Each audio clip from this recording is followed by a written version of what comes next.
चीन के खिलाफ भारत ने बॉर्डर पे 50,000 सैनिकों को भेजा है और ये ऐसा सिर्फ अब पहली बार ही नहीं है, बल्कि इसके पहले भी भारत ने भेज चुके हैं सैनिक।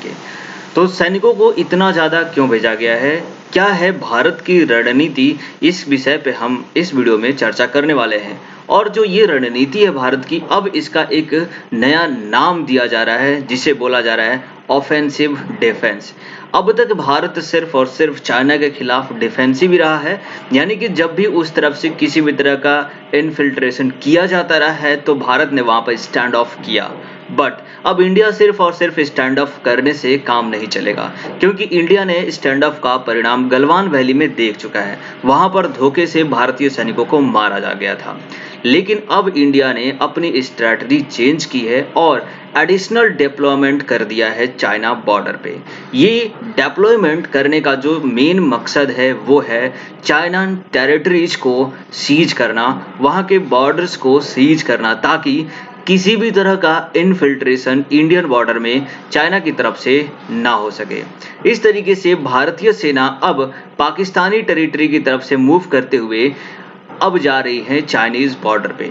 हालांकि ये जो मूवमेंट है वो एक बार में 50,000 सैनिकों का नहीं हुआ है। इसके पहले कई बार टुकड़ियों में सेनाओं को भेजा गया है, और ऐसा इसलिए ताकि वहां का जो हाई एल्टीट्यूड रीजन है उसमें सैनिकों को अकोमोडेट किया जा सके।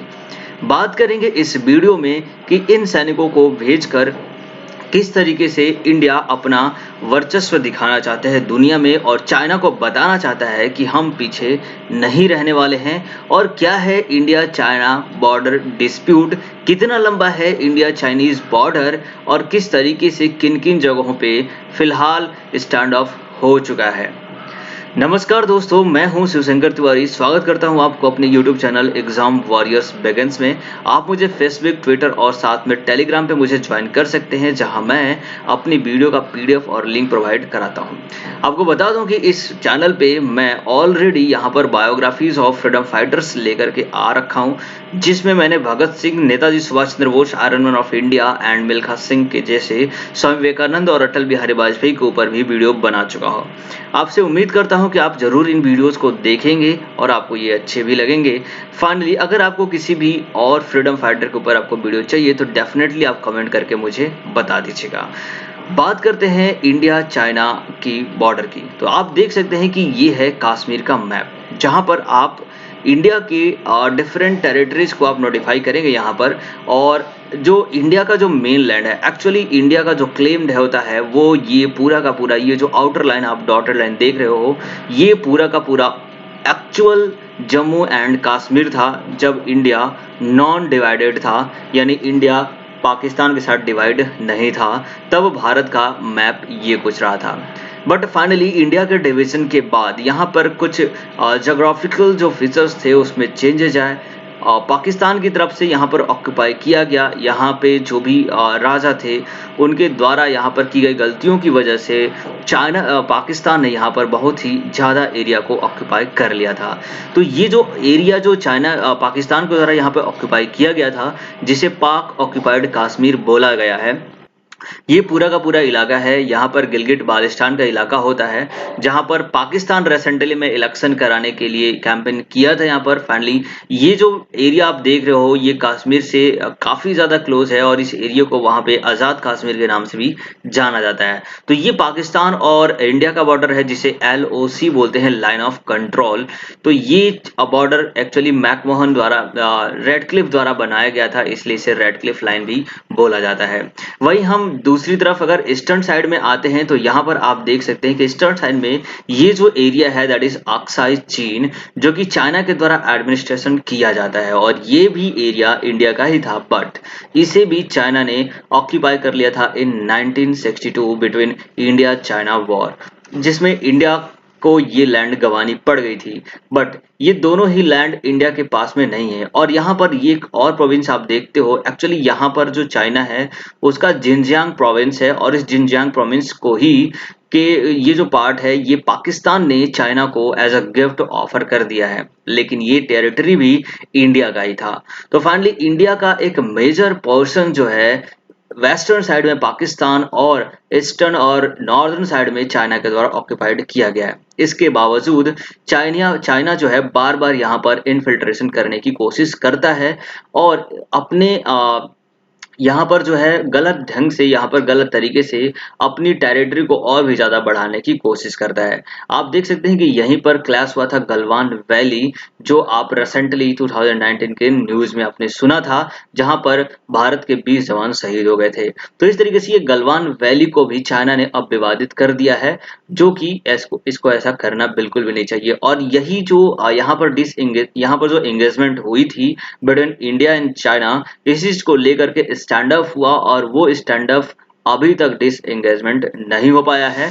उसके जो प्रोसीजर्स है वो अभी तक चल रहे हैं, बहुत सारी बैठकें हुई, फिर भी अभी तक कोई फाइनल डिस्कशन यहाँ पे नहीं हो रखा है। और अब रिसेंट में कहीं ना कहीं इंडिया और चाइना दोनों ने ही अपने अपने बॉर्डर को पूरी की पूरी सेनाओं से भर दिया है। यहाँ पर चाइना ने भी अपनी तरफ से बहुत सारी नियर अबाउट 2 लाख सोल्जर्स को डिप्लॉय कर दिया है और इंडिया भी कुछ इस तरीके से ही अपनी सेनाओं को यहाँ पे डिप्लॉय कर रहा है। लेकिन इतना ज्यादा सैनिकों को डिप्लॉय करने का रीजन क्या है, उसके बारे में हम बात करेंगे, लेकिन आपको एक पर्सपेक्टिव व्यू यहाँ पे दिखाना चाहता हूँ कि किस तरीके से इंडिया जो है चाइना के साथ अपने बॉर्डर शेयर करता है और किस जगह पे इंडिया को डिस्प्यूट मिलता है यहाँ पर। तो आपने यहाँ पर जम्मू कश्मीर के रीजन में देख लिया कि गलवान वैली, पैंगोंग से लेक और डेमचोक, ये कुछ ऐसी जगह हैं जहां पर मोस्ट ऑफ द टाइम जो है चाइना यहाँ पर इन्फिल्ट्रेशन करता रहता है, स्टैंड ऑफ जैसी घटनाएं यहाँ पे होती रहती है।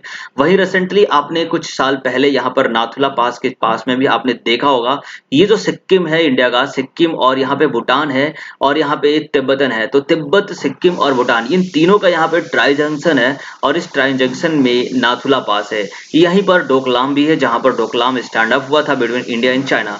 तो ये रीजन भी काफी ज्यादा विवादित रहा है between India and China. But इसे विवादित एक्चुअली चाइना का जो पॉलिसीज है वो जानबूझकर किसी भी एरिया को क्लेम करता है और उसे विवादित कर देता है, जिसकी वजह से दूसरी कंट्री के साथ उसका विवाद बढ़ जाता है और ऐसे में वो अपने आप को एक तरीके से अपने अपने अपने फायदे के लिए, अपने टेरिटरी को इंक्रीज करने के लिए ऐसा करता है और डिफरेंट लोकेशन पे ऐसा करता है। जबकि वो ऐसा नहीं है कि वो सिर्फ इस एरिया को या फिर जहां पर जेन्युइनली डिस्प्यूट है उस एरिया को, बल्कि वो जेन्युइनली यहाँ पर अगर हम अरुणाचल प्रदेश की बात करें तो अरुणाचल प्रदेश टोटली इंडिया का है, इंडिया का द्वारा एडमिनिस्ट्रेशन किया जाता है और ये पूरी की पूरी इंडिया कंट्रोल में है। फिर भी चाइना यहाँ पर अपना क्लेम करता है कि अरुणाचल प्रदेश पूरा का पूरा चाइना का ही है। तो ऐसे में चाइना का ये पॉलिसीज रही है कि आप जो है दूसरे कंट्रीज की टेरिटरी को अपना बताओ, उसे डिस्प्यूट में लाओ और दुनिया का ध्यान जो है अपनी तरफ लेकर के आओ। ऐसे में चाइना जो है डिफरेंट लोकेशन पर इंडिया के साथ डिस्प्यूट करता है और इंडिया को यूएन कन्वेंशन हो गया या फिर यूनाइटेड नेशन जनरल असेंबली हो गया, वहां पर इंडिया चाइना के खिलाफ ना खड़ा हो सके, इसलिए ये कुछ ऐसी गतिविधियां करता रहता है। रिसेंटली आपको पता होगा कि चाइना की कुछ न्यूज ऐसी आ रही हैं जो कि ताइवान के ऊपर वो ऐसा कुछ अटैक करने वाला है, ताइवान को वो ऑक्यूपाइड करने वाला है। तो चाइना को इस बात का भी डर है कि कहीं इंडिया जो है वो ताइवान के सपोर्ट में ना आ जाए, जिसकी वजह से चाइना ने यहाँ पर अपने सैनिकों को इंक्रीज कर दिया है, अपने सैनिकों को बढ़ा दिया है। और इस चाइना को ये भी डर है कि अगर चाइना कहीं ना कहीं ताइवान के ऊपर अटैक करता है और ताइवान के ऊपर उसको अटैक करने के लिए मिनिमम कम से कम 30 to 40 लाख सैनिक की जरूरत होगी। ऐसे में अगर इतने सारे सैनिक वहां पे जाते हैं तो उसको इस बात का डर है कि कहीं इंडिया यहाँ पर इन्फिल्ट्रेशन ना कर दे, जिसकी वजह से चाइना ने भी अपनी तरफ सैनिकों को यहाँ पे बढ़ा दिया है। तो रिसेंटली ये सारे न्यूज आ रहे हैं। यहाँ पर आपको बता दूं कि चाइना और इंडिया के बॉर्डर की बात करें तो कुल 3488 किलोमीटर का इंडिया चाइना बॉर्डर है। वहां जम्मू एंड कश्मीर में 1597, हिमाचल प्रदेश में 200, उत्तराखंड में 345, सिक्किम में 220 और अरुणाचल प्रदेश में 1126 किलोमीटर लंबी बॉर्डर लाइन यहाँ पर इंडिया और चाइना के बीच में शेयर होता है। तो इतने लंबे बॉर्डर को सिक्योर करना एक बहुत ही बड़ी बात होती है, वो भी तब जब इंडिया और चाइना का जो बॉर्डर है वो काफी ही ज्यादा हाई एल्टीट्यूड पे है। रिसेंटली मैं आपको दिखा सकता हूँ कि ये जो हाई एल्टीट्यूड है वो किस तरीके से यहाँ पर प्रॉब्लम होती है सैनिकों को यहाँ पर जाने में और वहाँ पे अपना एकोमोडेट करने में, क्योंकि इतने हाई एल्टीट्यूड पे सरवाइव करना भी एक बहुत बड़ी बात होती है। वहाँ पर गोली से तो बाद में इंसान मरता है, पहले तो वहाँ पर नेचर ही उसे डेथ कर सकती है, क्योंकि ये इतनी हाई एल्टीट्यूड पे -40 डिग्री टेम्परेचर और साथ में लैंडस्लाइड जैसी जो भी घटनाएं घटित होती हैं वो अलग होती हैं। यहाँ पर जो सैनिक मरते हैं वो ज़्यादातर लैंडस्लाइड और एक्सीडेंट में होते हैं, जबकि गोली और इस तरीके से फाइट में बहुत ही कम होता है। बट अगर अपने कंट्री की सिक्योरिटी चाहिए और करनी होगी तो दोनों तरफ से इस तरीके से यहाँ पर सैनिकों को बढ़ाया जा रहा है। देखते हैं ये जो इलाका है किस तरीके से आपको गूगल मैप में दिखाई देता है, मैं वहां पर आपको लेके चल रहा हूँ। तो फाइनली मैं आपको गूगल अर्थ पे लेकर आया हूँ और यहाँ पर आप हमारा ये अर्थ है, प्यारी धरती माता, और मैं यहाँ पे सर्च करता हूँ इंडिया चाइना बॉर्डर। तो मैंने इसे सर्च कर लिया है, इंडिया चाइना बॉर्डर, और अब आप देखेंगे कि इंडिया और चाइना के बॉर्डर पे किस तरीके से हाई एल्टीट्यूड को यहाँ पे रिप्रेजेंट किया जा रहा है। ओके, तो ये रहा इंडिया, और देख सकते हो आप, ये है अपना प्यारा भारत। और इस प्यारे भारत को अगर मैं जूम करूं तो यहाँ पर आपको दिखाई देगा कुछ रेड डॉट्स। ये जो रेड डॉट्स है ये एक्चुअली मेन रीजन है जहाँ से व्हीकल्स या फिर नॉर्मली सोल्जर्स आया जा करते हैं। यहाँ से पासेज हैं, जैसे कि ये गलवान वैली रिवर है, लद्दाख एरिया। यहाँ पेंगोंग से लेक आप ये देख सकते हैं, ये है पेंगोंग सो लेक, जिसका आधा पार्ट इंडिया में है यहाँ से लेकर यहाँ तक का, और ये आधा का पार्ट चाइना में है। तो इस चीज़ को लेकर भी यहाँ पर फाइनली डिस्प्यूट हुआ था, जिसमें आपने देखा था कि बोट्स वगैरह कभी कभी इंडियंस या फिर चाइनीज अपने टेरिटरी को छोड़कर दूसरे टेरिटरी में आ जाते हैं। और ये जो रीजन आप यहाँ पे चुशूल देख रहे हो, आपने रिसेंटली न्यूज़ में भी इसके बारे में भी सुना होगा कि चुशूल में जो है इंडियन सैनिक ने ऑक्यूपाई किया था। एक्चुअली इंडिया का ही है, तो डेफिनेटली इंडिया का ऑक्यूपाई बोलेंगे नहीं क्योंकि वो इंडिया का ही है। चाइना इस पर बार बार डिस्प्यूट करता रहता है। इंडिया की बात करें तो इंडिया के पास एक एडवांटेज ये होता है कि इंडिया जो है वो रिसेंटली यहाँ पर हाई एल्टीट्यूड में इंडिया को वॉर करने का एक एक्सपीरियंस है, क्योंकि इंडिया पहली बार नहीं लद्दाख रीजन या फिर जम्मू कश्मीर वैली में वॉर करने जा रहा है, बल्कि इसके पहले भी वो कारगिल वॉर कर चुका है। और यहाँ पर most of the time Indian सैनिक यहाँ पे रहते हैं, लेकिन दिक्कत यहाँ पे चाइना के लिए होती है, क्योंकि चाइना का ये वाला जो पूरा का पूरा एरिया है जिसे हम दुनिया की छत बोलते हैं, यानी तिब्बत का पठार, दैट इज प्लेट्यू तिब्बत। तो ये जो रीजन है वो काफी हाई एल्टीट्यूड, 6000 मीटर से भी हाइट यहाँ पे ज्यादा रहती है, एवरेज हाइट होती है। वहीं जो चाइना के जो मोस्ट ऑफ द सोल्जर्स या फिर मोस्ट ऑफ द लोग रहते हैं ना, वो इधर रहते हैं, और यहीं से लोगों को जो भी सोल्जर्स हैं उनको डिप्लॉय किया जाता है इन हाई एल्टीट्यूड रीजन पे। तो कहीं ना कहीं उनके सैनिकों के लिए ये डिफिकल्टीज रहती है कि इतने हाई एल्टीट्यूड पे जाके सरवाइव करना और वॉर करना, ये काफी ज्यादा प्रॉब्लमेटिक होता है। इसलिए रिसेंट में आपने विपिन कुमार रावत की एक नोटिस सुनी होगी, उन्होंने एक प्रेस कॉन्फ्रेंस में बताया था, जिसमें उन्होंने बोला था कि अपने सैनिक जो है वो काफ़ी ज़्यादा यहाँ पर मजबूती में है, क्योंकि हमारे सैनिकों के पास इस चीज़ का एक्सपीरियंस है कि वो यहाँ पर हाई एल्टीट्यूड में सर्वाइव कर सकते हैं, बट चाइनीज़ के पास ऐसा कोई टेक्निक नहीं है। इसीलिए चाइना ने रिसेंट में अपनी कुछ टैक्टिक को चेंज करते हुए तिब्बत में जो तिब्बतन है उनको यहाँ पर अपनी सेना में भर्ती करने की कुछ यहाँ पे न्यूज आई थी, जिसमें उन्होंने डिप्लॉय भी कर दिया है फाइनली। तो इस तरीके से चाइना काफी स्ट्रैटेजिकली इंडिया के साथ वॉर गेम में यहाँ पर उतर चुका है। बाकी दूसरे बॉर्डर्स की बात करें तो माना, जो कि यहाँ पर उत्तराखंड में है ना, और ये इंडियन तिब्बत बॉर्डर है, यहाँ पर बड़ा लाचा पास वगैरह है। इसके अलावा यहाँ पर ये नेपाल हो गया, और ये नाथुला पास हो गया जो कि सिक्किम और यहाँ पर तिब्बत के बीच में लगता है। बॉमडीला पास हो गया, और अरुणाचल प्रदेश में ये पूरे के पूरे पासेज हैं।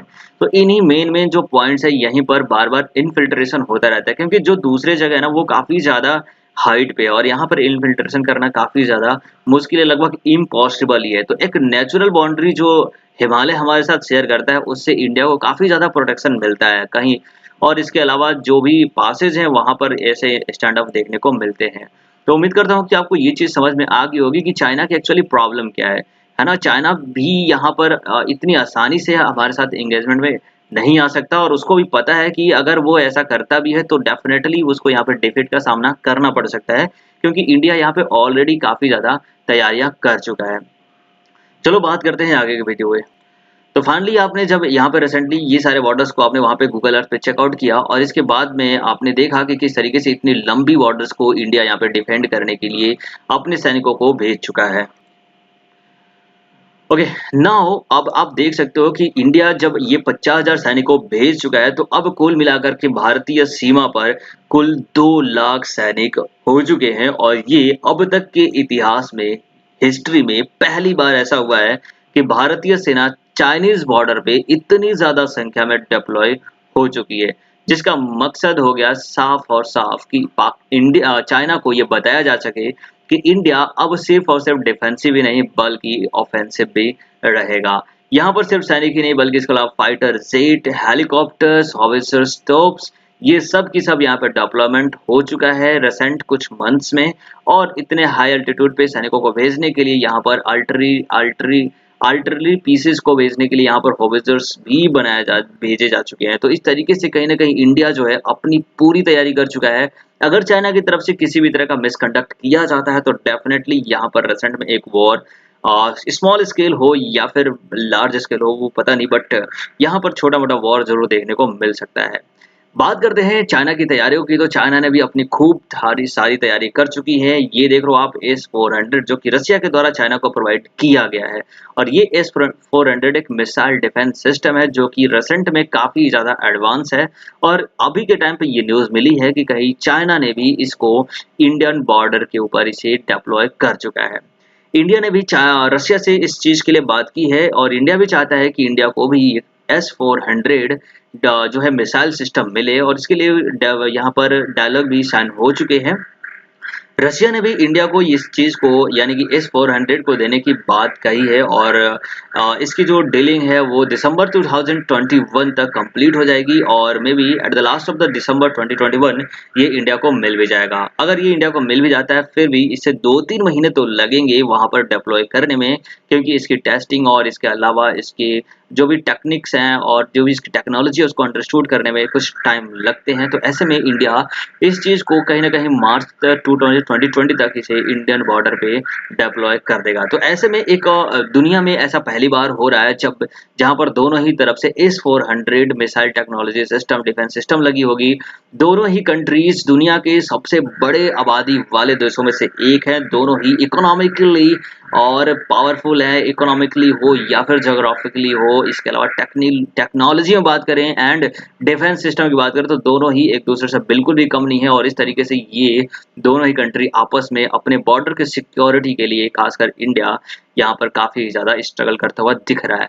कहीं ना कहीं यहाँ पर चाइना को भी डर है और इस चीज को लेकर के इंडिया को, तभी उसने अपने बॉर्डर पे भी कुछ समथिंग 2 लाख सोल्जर्स को ऑलरेडी डिप्लॉय कर चुका है।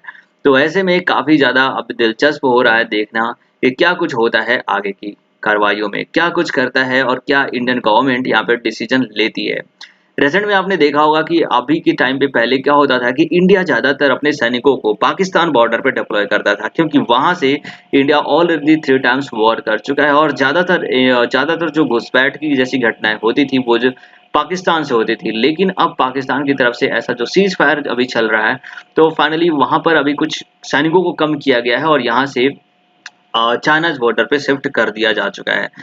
जब से गलवान वैली हुई है इंडिया और चाइना में, तब से कहीं ना कहीं दोनों ही देशों के बीच में जो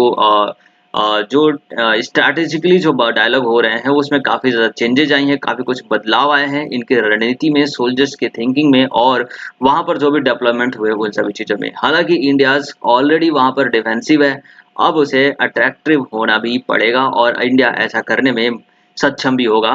we are all Indians with our soldiers. तो अब इस तरीके की चीजों को देखकर क्या समझ में आ रहा है, इसका मतलब सीधे सा है कि जो डिसएंगेजमेंट की जो प्रोसीजर थी इंडिया और चाइना को गलवान वैली में, वो चाइना ने फुल्ली 100% कंप्लीट नहीं किया है। इस तरीके से इंडिया अब चाहता है कि उस डिसएंगेजमेंट को या तो फुली कंट्रोल्ड किया जाए, उसे रिमूव किया जाए जो सैनिक इंडियन टेरिटरी में आ चुके थे, या फिर जो गलवान वैली में ऑलरेडी जो बिटवीन द बॉर्डर्स की जो स्पेस थी उसको जो चाइनीज सोल्जर्स ने ऑक्यूपाई किया है उसे अब डिसएंगेज किया जाए। इसलिए डिफेंस मिनिस्टर राजनाथ सिंह वहां गए थे और उन्होंने वहां सिंपली सब शब्दों में बोल दिया कि इंडिया कभी भी अपने नेबरिंग कंट्रीज के साथ कोई भी यहाँ पर डिस्प्यूट नहीं चाहता है, वो हमेशा ही चाहता है कि डिस्प्यूट को सॉल्व किया जाए। बट यहाँ पर चाइना जो है ऐसा करता हुआ दिख नहीं रहा, इसलिए इंडिया कहता है कि we will not tolerate if you provoked और थ्रेटेंड अस। डेफिनेटली ऐसा भी होना चाहिए कि अगर आपको कोई इस तरीके से थ्रेटन करता है तो definitely we should not tolerate, we have to be tolerate not, but we have to be उन्हें उनके शब्दों में ही हमें जवाब देना चाहिए, बिल्कुल देना ही चाहिए। Okay, so this is the end of this video. उम्मीद करता हूँ आपको ये अच्छा लगा होगा वीडियो देख करके, और काफ़ी कुछ सीखने को भी मिला होगा, और ऐसा है तो बिल्कुल आप मेरे चैनल को सब्सक्राइब करिए और अपने फ्रेंड के साथ इसे शेयर कर दीजिए, और अच्छा लगा है तो लाइक जरूर कर दीजिएगा। आपका दिन शुभ रहे। जय हिंद, जय भारत।